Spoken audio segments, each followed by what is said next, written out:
திண்டுக்கல் மாவட்டம் கொடைக்கானல் மேல்மலையில் ஏற்பட்ட நிலவெடிப்பு குறித்து புவியியல் நிபுணர் ஆய்வு செய்திருக்கிறார்.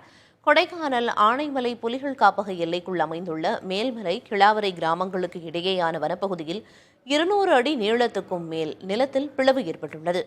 இதுகுறித்து சமூக வலைதளங்களில் செய்தி பரவிய நிலையில் மாவட்ட நிர்வாக உத்தரவின் பேரில் புவியியல் நிபுணர் சுந்தரராமன் உள்ளிட்ட அரசு அதிகாரிகள் குழுவினர் நேரில் ஆய்வு செய்தனர்.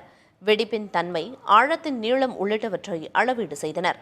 நில நகர்வு இருக்கிறதா என்பது குறித்து பிரத்யேக கருவி மூலம் ஆய்வு செய்தனர். பின்னர் செய்தியாளர்களை சந்தித்த புவியியல் நிபுணர் சுந்தரராமன், பிளவு ஏற்பட்ட இடம் நீர்வழித்தடமாக இருப்பதால் மண் பகுதி இளகி வெடிப்பு ஏற்பட்டிருக்கலாம் எனவும் கூறப்பட்டது. எனினும் அந்த இடத்திலிருந்து மண் மாதிரிகளை ஆய்வுக்கு எடுத்துச் சென்றுள்ளனர்.